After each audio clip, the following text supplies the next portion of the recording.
Hello guys! Hello, this is for Taurus. Taurus, tingnan natin kung anong messages, vibration, gabay, energy para sa inyong lahat. Tingnan natin. Thank you sa lahat ng Taurus na nandito. Bago ka man or dati kang subscribers, welcome. Thank you guys sa lahat ng mga suporta. 34, number 7, fish. This is water sign, Pisces, Scorpion, Cancer. Next is house. Wow, this is family. So, nakikita ko sa'yo dito, meron ditong Taurus na you're busy para sa mga plano nyo sa pamilya. So, like for example, you're planning to build your dream house.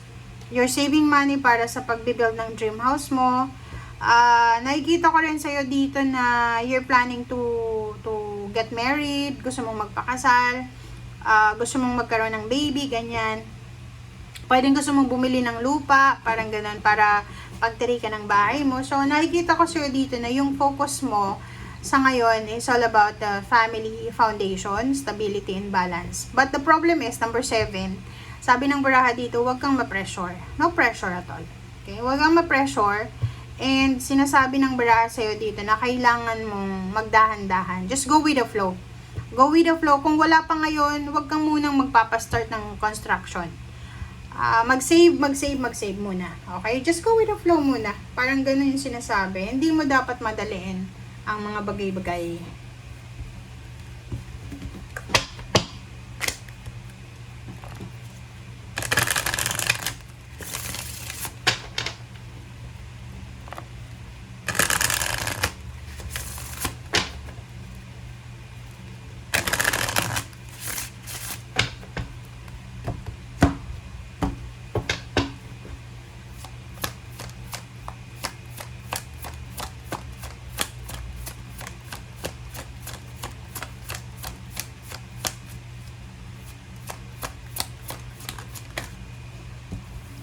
Okay, rest and rejuvenation, number 19, number 10.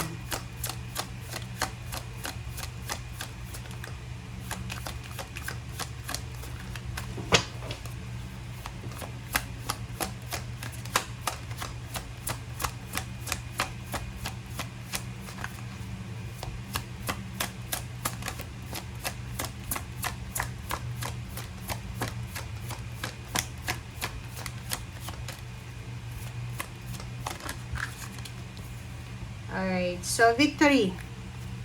Victory, rest and rejuvenation, number 19, number 10, 28, 10. So, this is 10, 10. Diba? Tama ako. Sinasabi ng bara sa'yo dito na huwag kang ma-pressure. Okay? Huwag kang ma-pressure. Just rest and relax. Just rest and relax. Kasi yung victory and success, malapit na yan. Malapit nang mangyari sa buhay mo, malapit nang dumating. So, wala kang dapat na ipagpanik.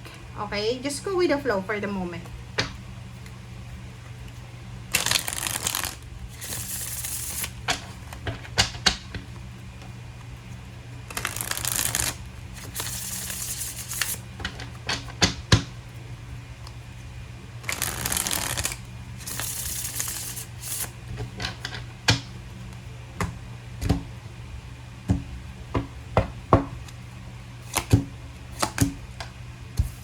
Okay, 7 of Wands and Knight of Wands. 7 of Wands and Knight of Wands.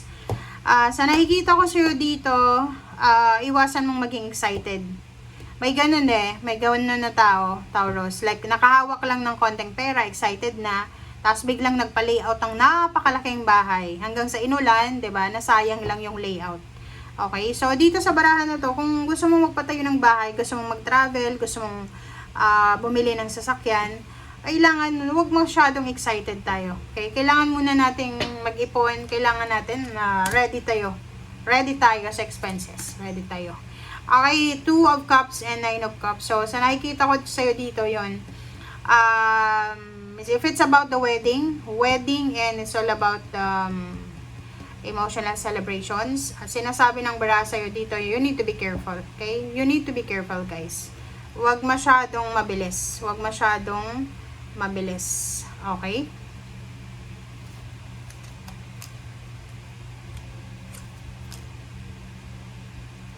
Okay, next is Six of Swords and Page of Swords. So, sa nakikita ko dito, sinasabi ng bara sa'yo na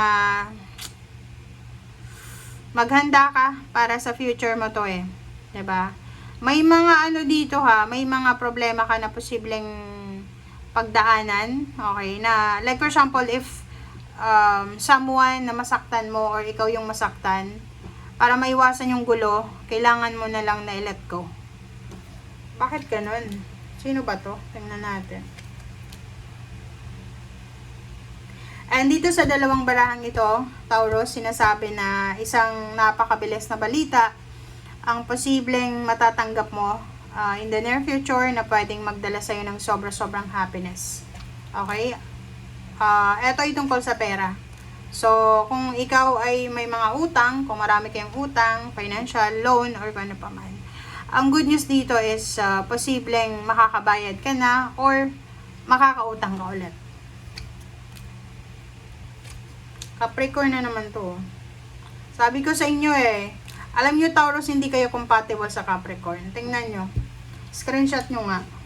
Paulit-ulit to. Paulit-ulit siya. Sa lahat ng readings ng Taurus, I always nakikita tong The Devil na to. The Devil, 9 of Swords, and 7 of Swords. So, dito sa barahang to, sinasabi ng barahan na mag-iingat ka sa mga Capricorn. Sa pakikipagrelasyon, sa pakikipag-partner sa business. Sa mga, like, sa eleksyon. Okay? Sa eleksyon. Halimbawa, huwag kang kakampi sa like for example, sa mga politician na alam mong Capricorn. Okay? Mag-iingat kayo dito. Kasi eto sa The Devil na to, sinasabi ng bara sa'yo dito na etong taong ito, kung sino man yan, siya ang magdadala sa'yo ng sobra-sobrang stress, anxiety, depression. Siya yung siya yung magiging dahilan kung bakit pwede kang makulong dahil sa illegal. Kasi siya yung magpupush sa'yo. Okay? Yung iba din sa inyo Taurus, you need to be careful. Talaga magtiwala dito sa Capricorn na to, or kung sino man yan na temptation. Kasi talagang, matatied up ka sa kung ano man yan na kahirapan. Ilang beses na yan. Palaging Capricorn. Okay, 10 of Swords and Ace of Wands, 6 of Pentacles, 8 of Pentacles, diba? So, sabi ng bara sa'yo dito na after ng, like for example, mawala sa buhay mo yung devil na yan, yung distraction na yan, yung magiging cause ng problema sa buhay mo.